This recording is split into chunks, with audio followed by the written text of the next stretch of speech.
Enseñanza de hoy, vámonos al capítulo de Marcos, capítulo 9. Marcos, capítulo 9.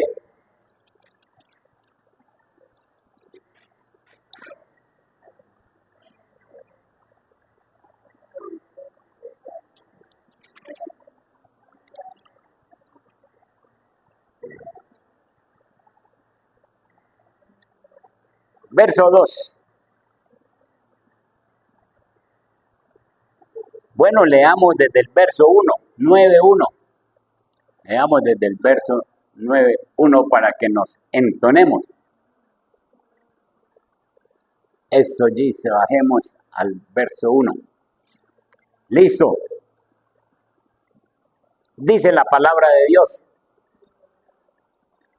Les aseguro que algunos de los aquí presentes no sufrirán la muerte sin antes haber visto el reino de Dios llegar con poder.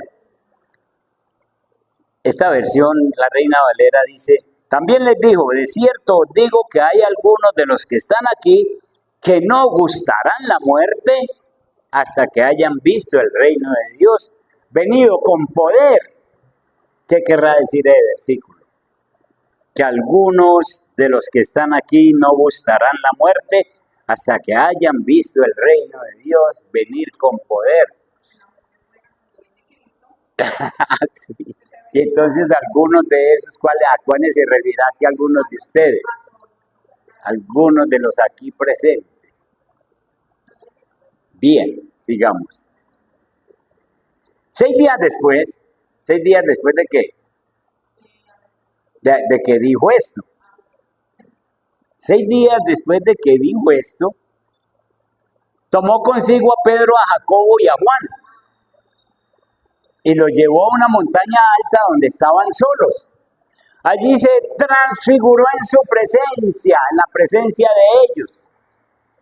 Se transfiguró. Su ropa se volvió de un blanco resplandeciente como nadie en el mundo podría blanquearla.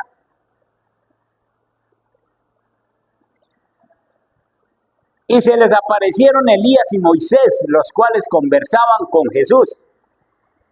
Tomando la palabra, Pedro le dijo a Jesús: Rabí, qué bien que estemos aquí, podemos levantar 3 albergues, uno para ti, otro para Moisés y otro para Elías.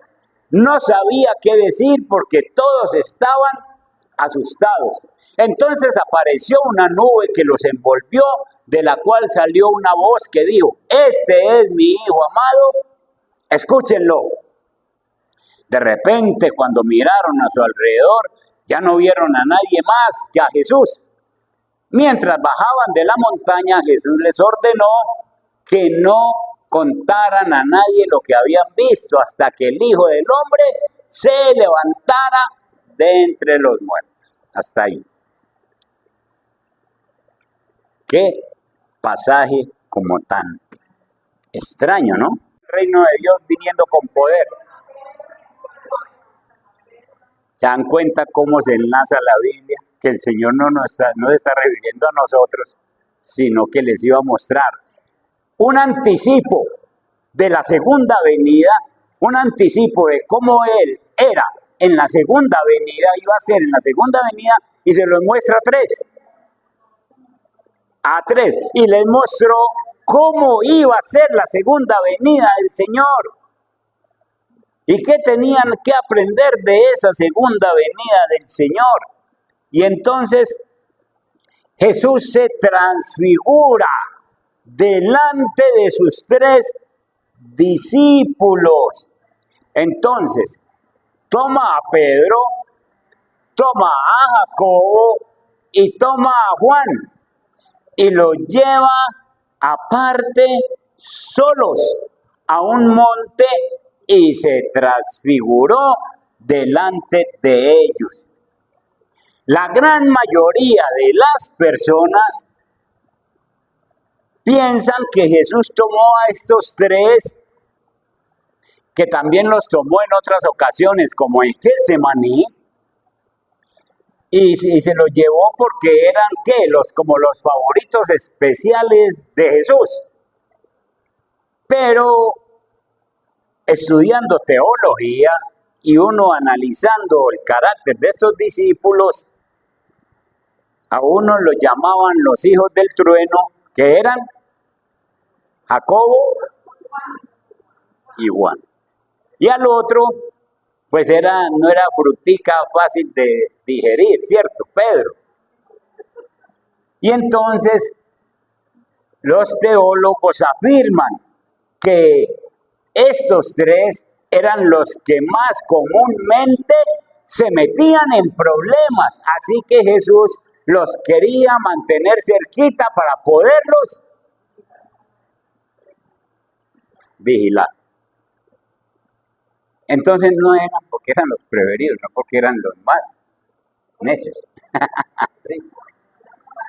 Acuérdense de Pedro cómo era. ¿Sí? Impulsivo. Y acuérdense de Juan y de Santiago, de Jacobo. Señor, ¿quieres que hagamos llover fuego del cielo para que acabe con estos que están? Y el Señor les dice, ¿ustedes de qué espíritu son? ¿Ustedes qué es lo que están pensando, pues? Y entonces, ustedes han visto que a esos hijos que son como más necios hay que ponerle más cuidado. Usted puede ir a tal parte y vaya tranquilo, pero usted, yo voy con usted. Yo lo acompaño. ¿Por qué? Porque sabe que no se puede mandar solo. Eso pasaba. Y entonces los ha llevado aparte a un monte muy alto. Lo que parecía como un retiro espiritual al monte, muy pronto cambió, porque la gloria de Dios empezó a brillar en Jesús.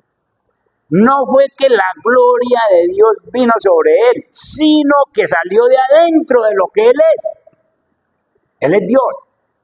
Y entonces empezó a brillar la gloria de él. No es que resplandeció una luz sobre él y su rostro empezó a brillar y sus vestidos se pusieron blancos como ninguno podía llegar a esa blancura aquí en la tierra. No es eso, sino que de su interior empezó a brotar la gloria que a usted y a mí nos va a tocar ver, pero en la segunda venida.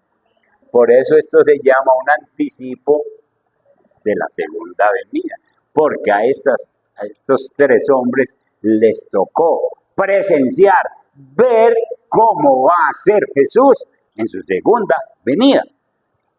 Y entonces empezó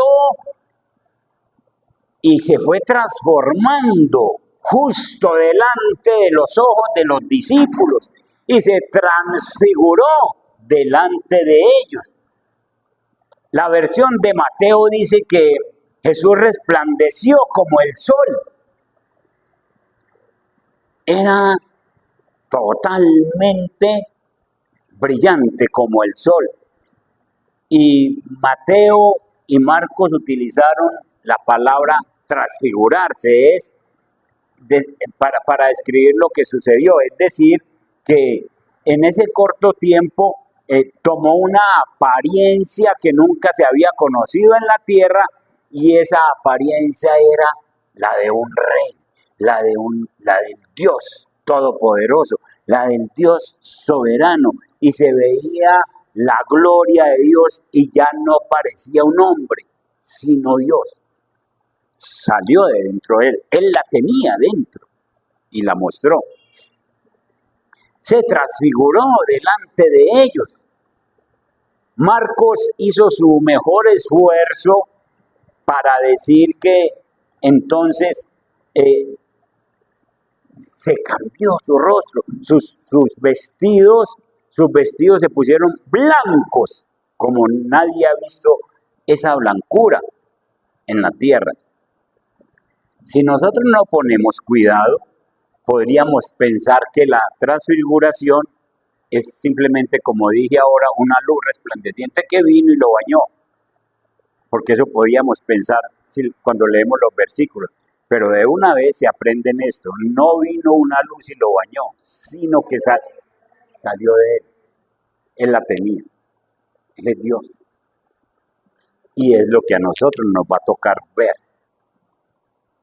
Esa palabra transfigurar describe un cambio en el exterior de la persona, en el exterior de Jesús, pero ese cambio viene del interior.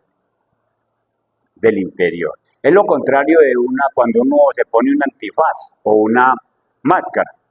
La máscara la coge de afuera y se la pone, ¿cierto? Pero Jesús no está poniendo ninguna máscara, ni está recibiendo nada de afuera, sino que todo está saliendo de dentro de él.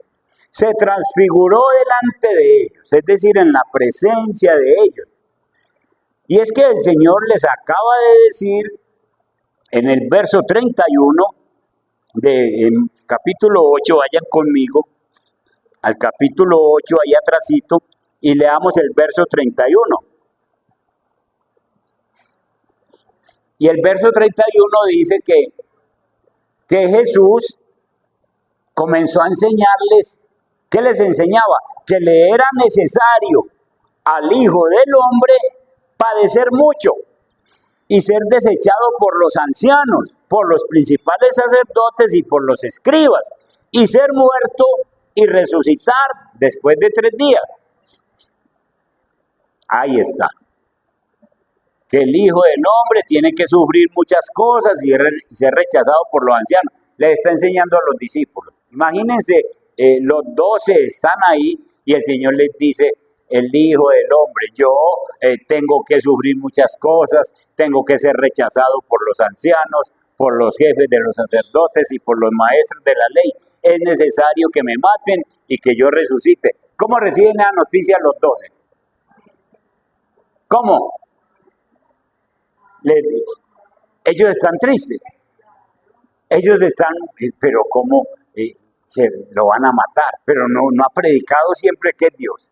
No ha predicado, Él ha hecho milagros. ¿Y cómo dice ahora que es necesario que Él sufra? ¿Por qué se va a dejar pegar? ¿Por qué se va a dejar azotar? ¿Por qué?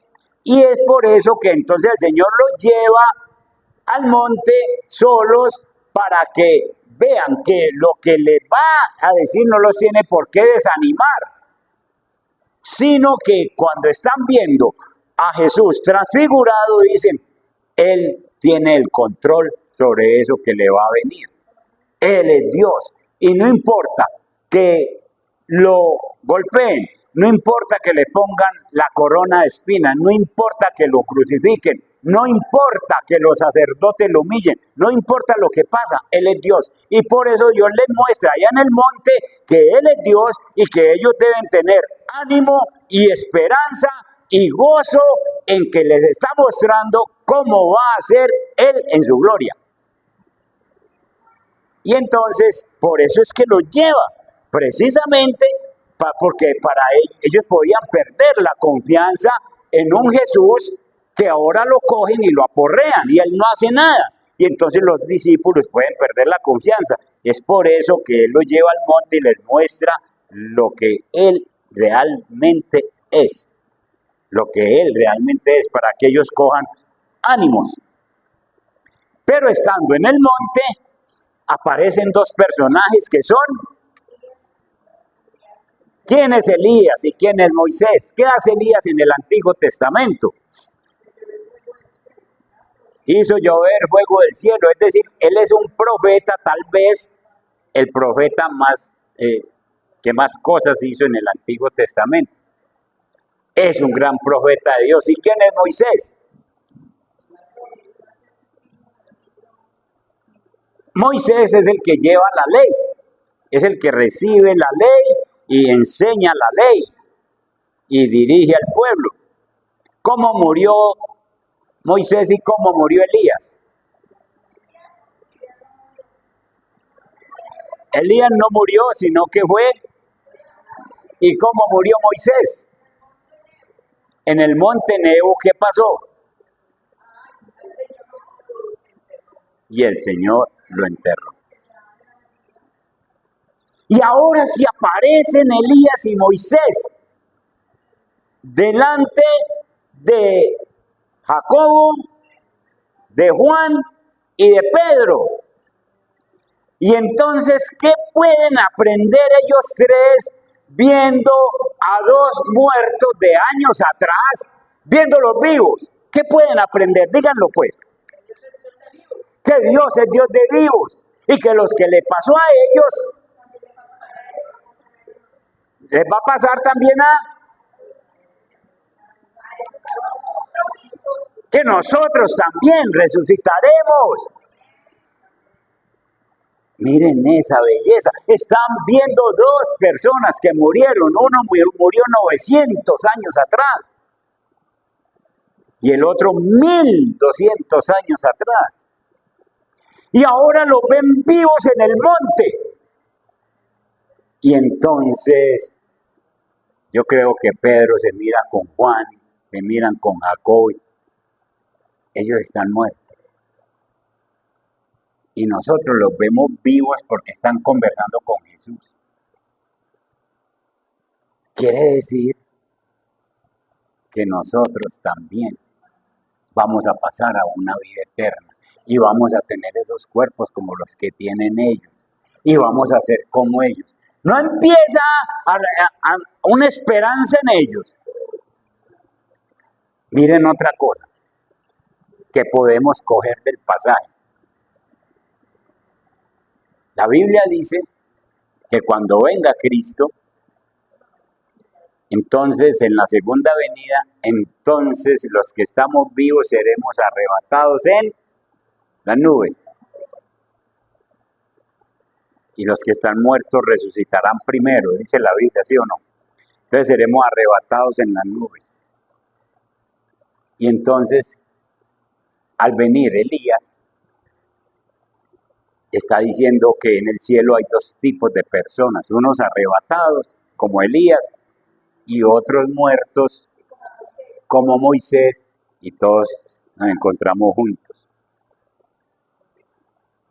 Y entonces se aparecen estos dos personajes tan importantes. El uno que ha traído la ley de Dios, y el otro que es el profeta que ha hecho cosas maravillosas y que Dios lo ha usado tanto en el Antiguo Testamento. Moisés representa a aquellos que mueren y van a la gloria, y Elías representa a aquellos que son alcanzados, arrebatados en el cielo, sin morir.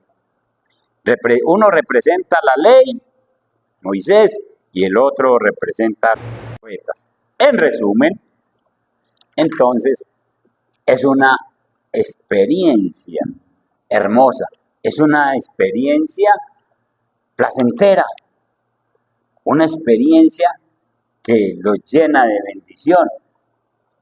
Y entonces, ellos sencillamente glorifican a Dios, porque la gloria de Dios es mostrada en una forma que siempre nos enseñan. Y dice también la Biblia que entonces vino una nube. Sí. Dice el verso 7. Estamos en Marcos 9, verso 7. Entonces vino una nube que les hizo sombra.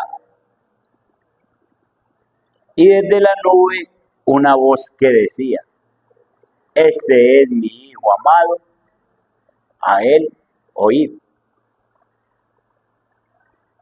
Apareció una nube que los envolvió, de la cual salió una voz que dijo: este es mi Hijo amado. Entonces, recuérdenme quiénes están en ese momento en el monte. 1, Pedro, Juan, Jacobo, Jesús, y ahora aparece una voz que es Elías y Moisés, y aparece una voz que es ¿quién? El Padre. Y el Padre, aparece el Padre. Y entonces vino una nube que les hizo sombra, es decir, los cubrió. Esta nube es una nube muy familiar. Es la nube de la gloria de Dios, que es conocida tradicionalmente en el Antiguo Testamento como la Shekinah. La nube de Dios que envuelve al pueblo. Era la misma columna de nube que guiaba a los israelitas, ¿se acuerdan? En el desierto, que de día era una nube que les daba, ¿qué? Sombra en medio del calor del desierto. Y esa nube, ¿quiénes la veían? Todo el mundo, incrédulos y creyentes. Los pueblos paganos veían esa nube y decían, allá viene Dios con su pueblo. La veían todo el mundo. En Éxodo capítulo 13, vayan allí un momentico, Éxodo capítulo 13, el verso 21 y el 22. Esa nube es muy familiar, es muy conocida en la Biblia. Esa nube entonces en Éxodo capítulo 13, verso 21 dice, de día el Señor iba al frente de ellos en una columna de nube. Ustedes se imaginan esa belleza. Los israelitas de día iban acompañados y no se movían hasta que esa nube no se moviera. Si esa nube se paraba, ellos armaban sus carpas y se quedaban ahí. Si esa nube empezaba a moverse, ellos empacaban y seguían la nube para indicarles el camino. De noche los alumbraba como una columna de fuego. De ese modo podían viajar de día y de noche. Es decir, la misma nube que de día les daba sombra, de noche se convertía en una columna de fuego. Porque una de las cualidades del desierto es que en la noche hace un frío terrible que cala los huesos. Y entonces les daba calorcito en el camino. ¿Pueden decirme quién es esa nube hoy día? Que nos guía a toda verdad. Esa nube es el Espíritu Santo. En ese tiempo guiaba a los israelitas, ahora nos guía desde adentro a nosotros. Esa nube nunca se ha apartado del pueblo de Dios. Y entonces fue esa nube también la que se le apareció a Salomón cuando el templo fue dedicado, así como llenando el templo para que los sacerdotes no pudieran continuar. Primero de Reyes, capítulo 8 y el verso 10 y 11. Es la misma nube. Es la misma nube que se le apareció entonces a Pedro, a Jacobo, a Juan allá en el monte y los envolvió.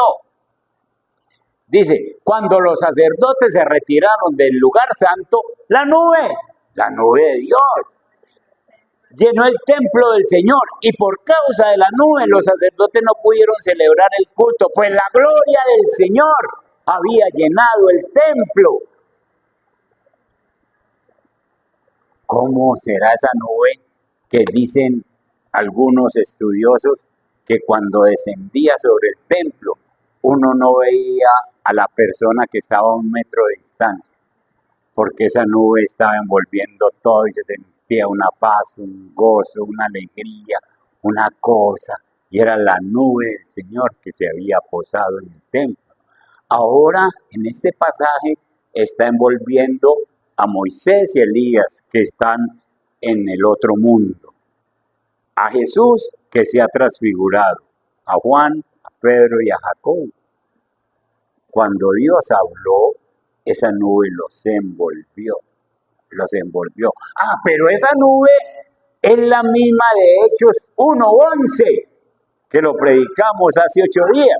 La semana pasada. Es la misma nube que Jesús estaba, volvámoslo a Hechos 1:11 y al 10.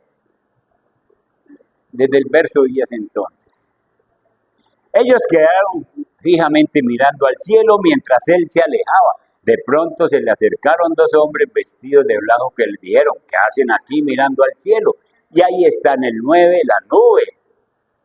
Mientras ellos lo miraban, fue llevado a las alturas hasta que una nube, no es cualquier nube, es la misma nube de siempre, la misma nube, la gloria de Dios, la presencia de Dios, la que anda con Jesús y la que ahora anda en medio de nosotros. Es la nube de gloria, es la nube de gloria. porque siempre se ha manifestado con su pueblo. Y es la nube de gloria. Cuando Jesús regrese, dice, regresará en las nubes, volverá en las nubes. La misma nube de gloria del Señor. Y entonces, en medio de esa nube, se escucha una voz. Este es mi Hijo amado, en quien tengo complacencia. Y dice, a él oír. Acuérdense, está Moisés con la ley. No dice, a él oír, a Moisés. Está Elías con la profecía. No dice a él oír.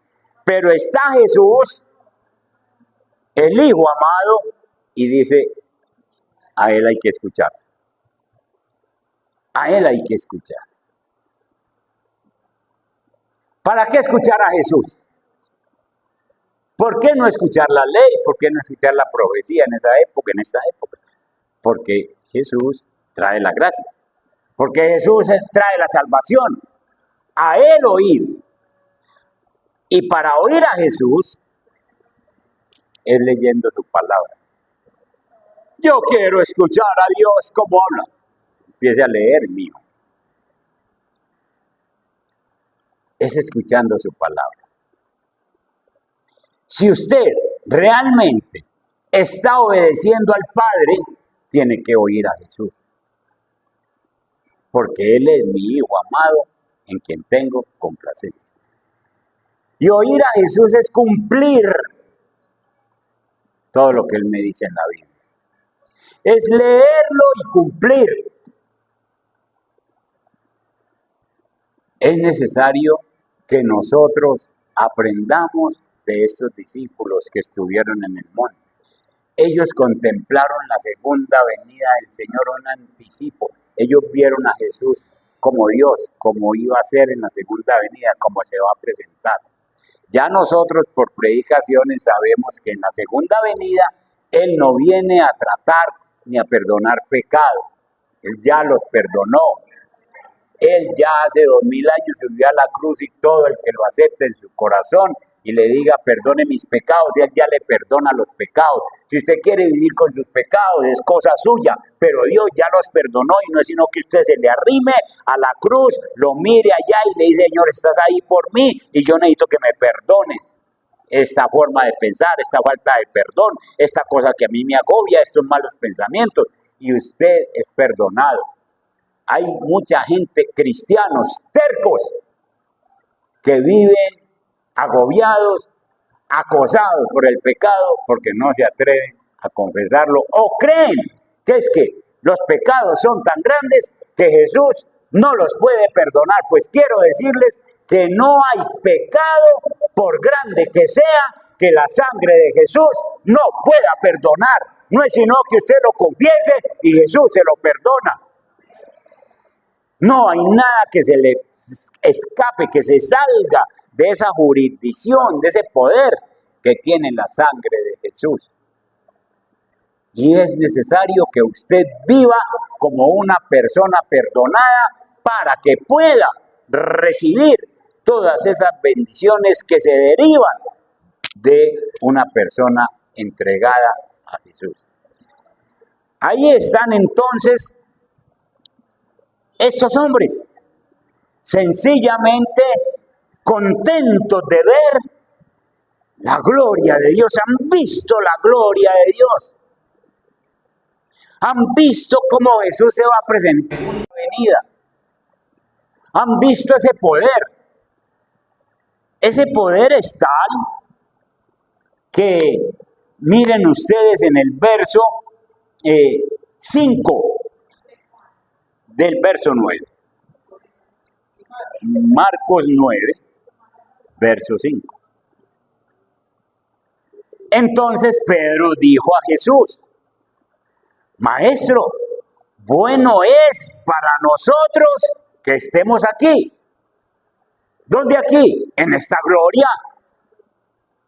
Viéndote así como eres, aquí nos queremos quedar, porque está viendo la gloria de la segunda venida, donde nosotros no vamos a querer perdérnosla y no vamos a querer quitarnos de ahí, porque vamos a ver a Dios tal como Él es. Bueno es para nosotros que estemos aquí y hagamos 3 enramadas, y dice, ¿para quién? Una para ti, otra para Moisés y otra para Elías. Pedro está poniendo como en el mismo nivel a Moisés, a Elías y a Jesús. Y por eso es que viene la voz del cielo y le dice, no me los ponga en igualdad de condiciones, en igualdad de nivel, porque este es mi hijo amado en el que tengo complacencia, a él oír. Entonces es el Padre el que lo saca del error que tiene Pedro, porque lo está poniendo los 3 en el mismo punto.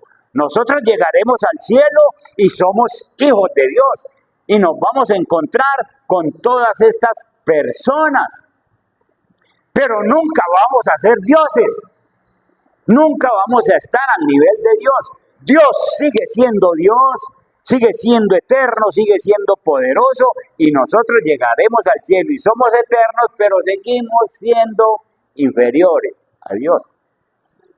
Y por eso es que el Padre hace la salvedad diciendo, Él es mi hijo amado. Otra cosa que aprendemos ya mismo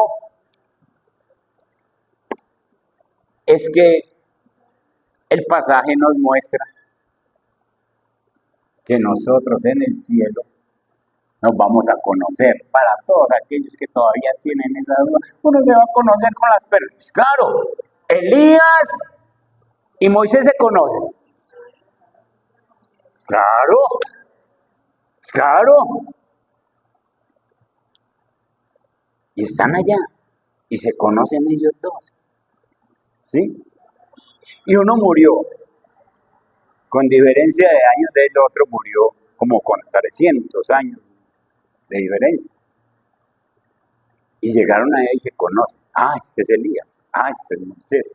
Cuando vienen, ellos dos están conversando con Jesús y están hablando precisamente del paso que va a dar Jesús, la crucifixión y todo eso. Ellos son expertos en sufrimiento y están fortaleciendo a Jesús y diciéndole, ya lo esperamos. A la pregunta de si usted va a conocer a las personas allá, coja este pasaje. Porque si no, encontraríamos a Elías. ¿Y este quién es? Moisés. ¿Y ese quién es Moisés? No, señor. Ellos se conocen.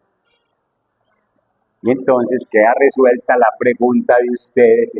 ¿Nos vamos a conocer? Obviamente que sí. Apoyo bíblico. La transfiguración, el monte de la transfiguración. Entonces, esté tranquilo y siga orando por esa familia, porque los esperamos en el cielo y la idea es que estemos allá juntos y los veamos llegar detrás de nosotros. ¿Cómo afectó la transfiguración la vida de los discípulos? ¿Qué efecto hizo en ellos?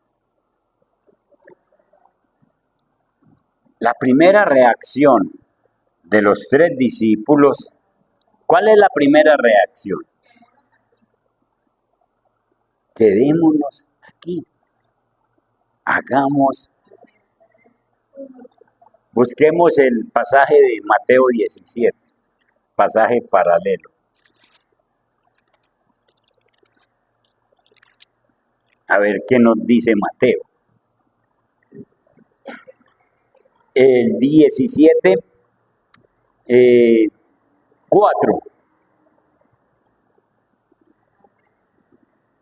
Pedro le dijo a Jesús, Señor, qué bien que estemos aquí, si quieres levantaré 3 albergues, uno para ti, otro para Moisés y otro para Elías. Mientras estaban aún hablando, apareció una nube luminosa que los envolvió, de la cual salió una voz que dijo, este es mi hijo muy amado, estoy muy complacido con él. Escúchenlo. Al oír esto, ¿qué? ¿Qué es eso? ¿Cuál es la primera reacción cuando veamos a Jesús en la segunda venida? La primera reacción es adoración. Postrados delante del Señor Jesús, se postraron sobre sus rostros, porque es una reacción que nosotros debemos dar. Ellos están viendo la gloria de Dios. Ellos están enseñados a caminar con Jesús, a comer con Jesús, a discutir con Jesús, a hacerle preguntas a Jesús, a reírse con Jesús. Y ahora lo están viendo en esa gloria y ya no les queda de otra sino que sus rodillas se doblan, porque lo están viendo en su majestad, lo están viendo en su gloria eterna. Igual que en la segunda venida, si nos toca a nosotros, no nos va a quedar ni correr, ni escondernos, sino doblar las rodillas. Doblar las rodillas y el Señor abrió los cielos y viene por segunda vez. ¿Cómo tenemos nosotros en este tiempo que estar preparados? Porque podemos ser engañados. La inteligencia artificial es capaz de hacer una figura en las nubes, la inteligencia artificial, y decir, ahí viene Jesús, mírenlo. Y si usted no tiene al Espíritu Santo capaz de que se arrodilla delante de la inteligencia artificial, ¿cómo necesitamos nosotros la dirección del Espíritu para saber que sí es el tiempo? Y entonces la primera reacción de los discípulos es, lo adoran. Y ya vimos el domingo que la adoración no es simplemente doblarse de rodillas, sino, Señor, tú eres el Señor, desde ahora te adoro, desde ahora te sirvo. El domingo vimos que adorar es cumplir con sus labores que Dios le pone fuera de la iglesia. Adorar no es solo dentro del templo, sino que adorar es fuera del templo en su vida cotidiana. Adorar a Dios es amar al prójimo. Adorar a Dios es dar testimonio. Adorar a Dios es saber callarse cuando usted tiene que callarse y no ponerse a alegar con personas que no conocen nada de Dios. Eso es adorar a Dios. Ya les dije que adorar a Dios no es solo levantar las manos en un culto. Y estas personas empezaron a adorar a Dios tal como debían hacer. La segunda reacción fue una reacción de temor. Esto por un lado significa un respeto profundo por el Señor. Ya no eran capaces de decirle, hey Jesús, miren, suben con él al monte, pero en el monte se le transfigura y ya el trato no es el mismo. Porque lo están viendo tal como Él es. Y entonces hay un profundo respeto y hay una profunda admiración. Y hay un miedo natural al reconocer el poder y la magnificencia del Señor Jesús. Nosotros desde ahora debemos tener ese respeto y esa reverencia por el Señor Jesús. Ese respeto, esa reverencia. Yo aquí les he dicho, usted va a hablar con el Señor Jesús y usted no puede poner el celular a ver aquí quién lo llama para contestarle e interrumpir la conversación que tenga con el Señor Jesús. Usted debe poner ese celular lejos o apagarlo y decir, ahora estoy conversando con Jesús. Lo respeto, le tengo reverencia y no hago dos cosas a la vez. Hay gente que oran con el televisor prendido. Pues apague lo mío porque eso es falta de reverencia. Hay gente que lee en Biblia con el televisor prendido. Tiene que aprender eso porque Dios exige reverencia. ¿Qué tal que nos tocara una visión como esas para que vean que no hay otra cosa que mirar, ni hay para dónde voltear la mirada, sino que yo no puedo quitar los ojos de esa figura de Jesús? Eso les pasaba a los discípulos. Entonces, adoraron y una reacción de temor y de respeto y de reverencia profunda. La tercera reacción fue un profundo deseo de prolongar esa estadía ahí en ese lugar. Pedro dijo, hagamos 3 enramadas, quedémonos aquí. ¿Ya para dónde nos vamos a ir si ya vimos lo que tenemos que ver? Quedémonos aquí, pero faltaba todo el trabajo por hacer. Y hay veces que uno siente tanto la presencia del Señor que uno no se quiere levantar de las rodillas, que uno no se quiere quitar de ahí, que uno siente, es que estoy conectado con el Señor, yo no me quiero parar, yo no quiero que este rato se acabe.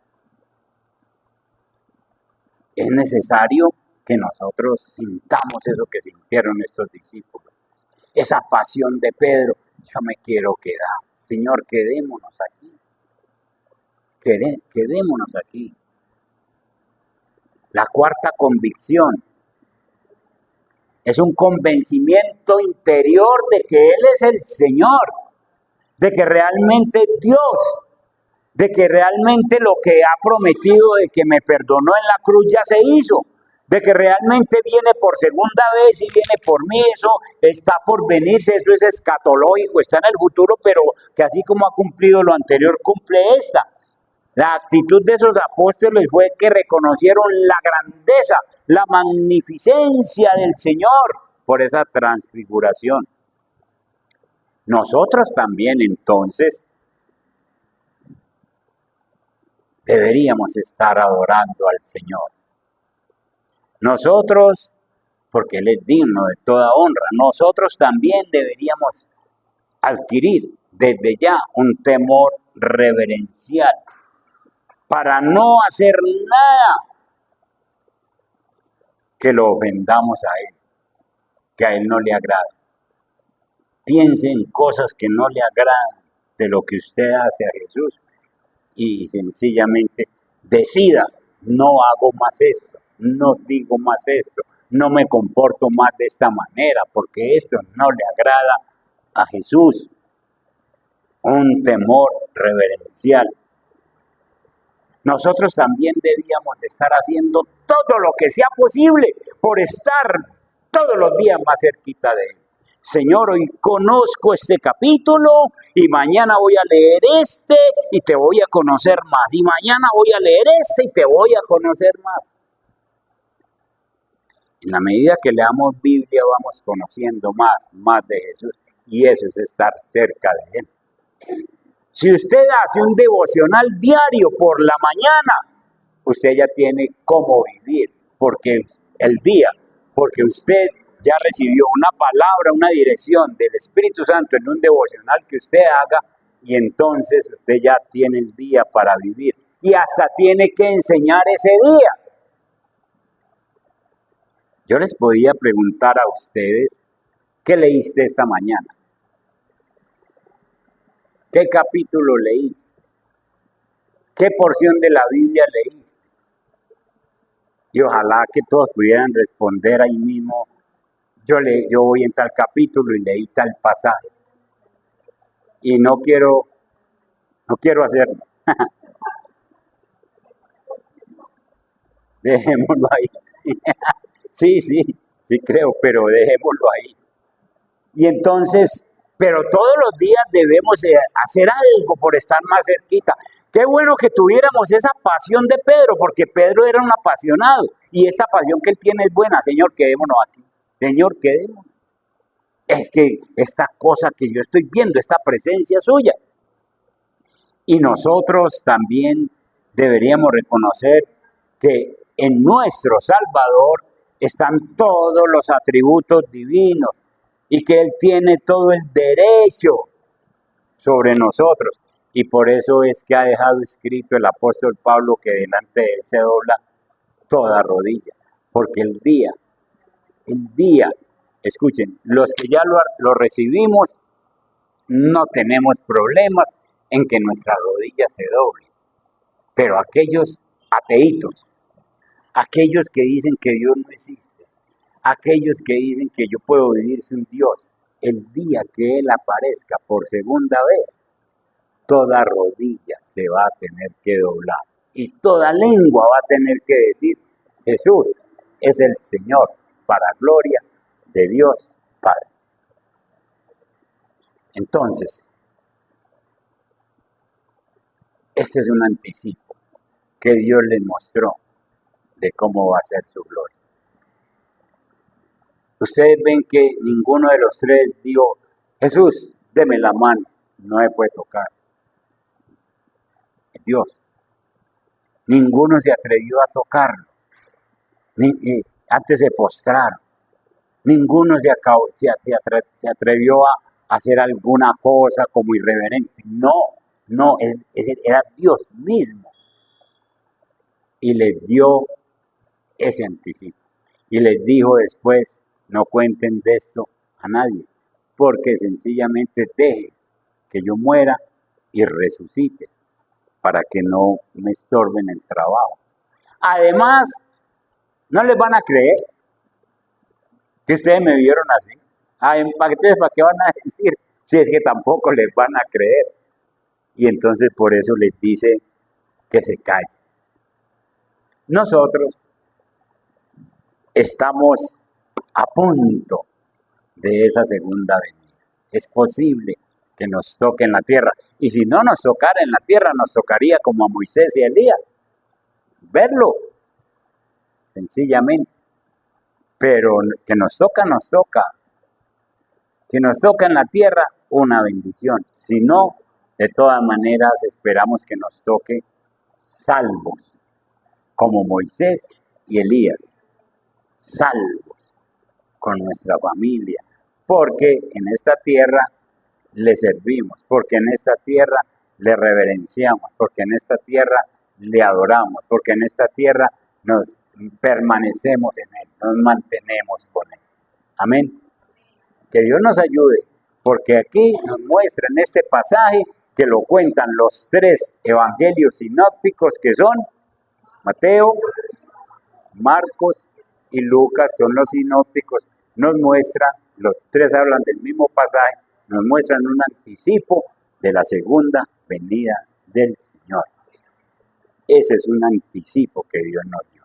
Cierren sus ojitos y vamos a hablar.